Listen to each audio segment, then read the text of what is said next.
علیکم دوستو، آپ سب کا ہمارے چینل میں خوش آمدید۔ امید ہے آپ سب لوگ خیریت سے ہوں گے۔ ہم نے آپ کو ہماری لاسٹ ویڈیو میں قدرت اللہ شہاب صاحب کے بارے میں بتایا تھا۔ آج پھر ہم ان کی فیمس کتاب شہاب نامہ سے انٹرسٹنگ واقعہ بیان کرتے ہیں۔ شہاب صاحب بتاتے ہیں کہ ایک دن میری ایک ملاقات بشیرہ طوائف سے تھی۔ وہ بڑے ٹھسے سے میرے دفتر میں داخل ہوتی ہے اور کرسی پہ بیٹھ جاتی ہے۔ اس کے رنگین لباس سے حنا کے عطر کی باسی باسی خوشبو آ رہی تھی۔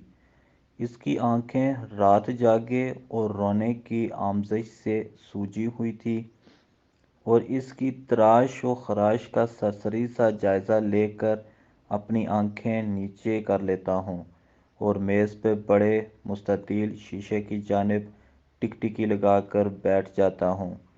بشیرہ طوائف کھنکار کر گلا صاف کرتی ہے۔ سرکار، میری بات سنو۔ اس کی آواز میں ایک بلغمی سا بوجھ تھا۔ کیا بات ہے؟ میری بات سنو سرکار، وہ دوبارہ تھکن آلود آواز سے کہتی ہے۔ سن تو رہا ہوں، کیا بات ہے؟ لیکن بشیرہ مطمئن نہیں ہوتی۔ غالباً اس کا مدعا یہ ہے کہ اس کی آنکھوں میں آنکھیں ڈال کر اس سے بات کروں، لیکن میں بدستور میز پر پڑے ہوئے مستطیل شیشے کی طرف ٹکٹکی باندھے بیٹھا رہا۔ اس پر بشیرہ طوائف ایک ہچکی لے کر رونے لگتی ہے۔ میں گھبرا کے اس کی طرف نظر اٹھاتا ہوں اور کسی انجانے خوف سے لرز اٹھتا ہوں۔ اس کی بڑی سوجی ہوئی آنکھیں کبوتر کے خون کی طرح سرخ۔ مجھے یہ ڈر لگنے لگا کہ شاید اس کی آنکھوں سے اچانک آنسوؤں کی جگہ خون کے قطرے یا کچے گوشت کے لوتھڑے نہ گرنے لگ جائیں۔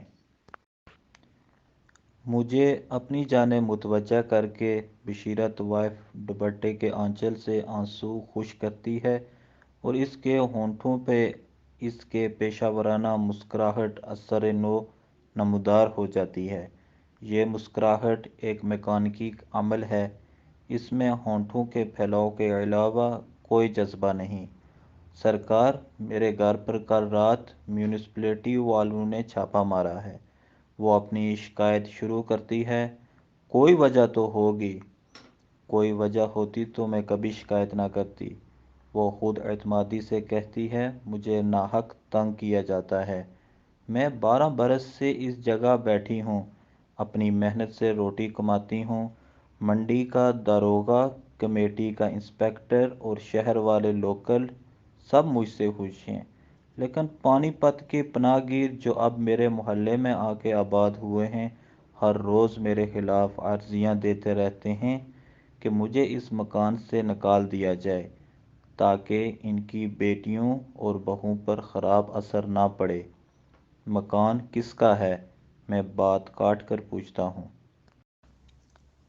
میرا ہے سرکار، لالا شنکر داس نے میری نعت اتروائی پر میرے نام کروایا تھا۔ بشیرہ نے اپنی پٹاری سے لالا شنکر داس کے کاغذات نکال کر میز پر رکھ دیے۔ بحالیات کے محکمے سے بھی اجازت لی ہے یا نہیں؟ میں نے پوچھا۔ جی ہاں، کنفرم ہے۔ اس محکمہ بحالیات کے کاغذات بھی میز پہ دے مارے۔ سرکار، میں نے پیسہ جوڑ کر حج کے لیے رقم جمع کی ہے۔ کراچی سے حج کا قرعہ بھی میرے نام آ گیا ہے۔ اب اگر میں حج پہ چلی گئی تو پانی پت والے کمیٹی سے مل کر میرے مکان پر قبضہ کر لیں گے۔ حاضری کا بلاوا تو آ گیا، اگر نہ گئی تو اس کا عذاب کون بھگتے گا؟ آخر میں نے بھی تو اس قوم کی بہت خدمت کی ہے۔ کیا خدمت کی ہے؟ میں نے کسی قدر طنزیہ لہجے میں پوچھا۔ وہ اپنے تھیلے سے Azad Kashmir fund, Quaid Azam relief fund, Quaid Azam memorial fund, بیوہ گھر اور یتیم خانوں میں دیے گئے چندوں کی رسیدیں نکال کر میز پر ڈھیر لگا دیتی ہے۔ یہ دیکھ کر میں ایک عجیب مخمصے میں گرفتار ہو جاتا ہوں۔ یہ پیشہ ور بدنام عورت کسی ماہی بے آب کی طرح حج پر جانے کے لیے تڑپ رہی ہے۔ اللہ اور رسول کا کوئی قانون اسے اس عظیم سعادت کی نعمت سے محروم نہیں کر سکتا، لیکن جنگ میونسپلٹی کا قانون اس کا مکان چھین سکتا ہے۔ اگر اس کا مکان چھین گیا تو وہ حج پر جانے سے رہ جائے گی۔ اگر 10 نمازی اور متقی حج پر نہ جا سکیں تو شاید جنت کی آبادی میں کوئی کمی واقع ہو، لیکن اگر یہ طوائف حج پر جا کر توبہ کرنے سے رہ گئی تو دوزخ کے شعلے کس کے لیے سرد پڑیں گے؟ میں اٹھ کر دوسرے کمرے میں جاتا ہوں اور آغا شجاعت علی صاحب ایس پی کو ٹیلی فون پر یہ صورتحال سناتا ہوں۔ آغا صاحب بڑے بااخلاق، شائستہ اور نیک خو پولیس آفیسر ہیں۔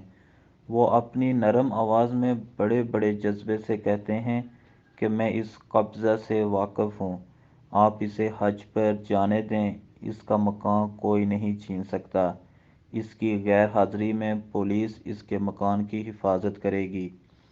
واپس آ کر میں بشیرہ کو یہ کہتا ہوں، تم ضرور حج پر روانہ ہو جاؤ، تمہارے مکان کو کوئی ہاتھ نہیں لگائے گا، تمہاری واپسی تک پولیس اس کی حفاظت کرے گی، خدا سرکار کو سلامت رکھے۔ وہ خوشی سے اچھل کر کھڑی ہو جاتی ہے اور جلدی جلدی Azad Kashmir fund, Quaid Azam relief fund, Quaid Azam memorial fund, بیوہ گھر اور یتیم خانوں کے چندوں کی رسیدیں سمیٹ کر اپنی جھولی میں ڈال لیتی ہے۔ اندر ہی اندر میرا جی چاہتا ہے کہ میں اس سے کہوں کہ جب تم حرمین شریفین کی زیارت کرو تو میرے لیے بھی دعا کے 2 لفظ بول دینا، لیکن ڈپٹی کمشنر کا شدید احساس کمتری مجھے یہ کہنے کی اجازت نہیں دیتا، کیونکہ بشیرہ محض ایک طوائف ہے۔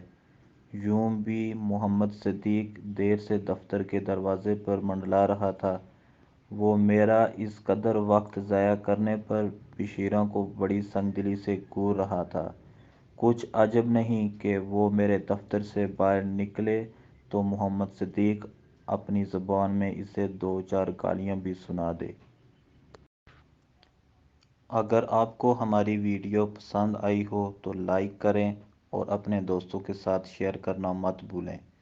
ملتے ہیں آپ سے نیکسٹ ویڈیو میں، تب تک کے لیے آپ سب کا اللہ حافظ ہو۔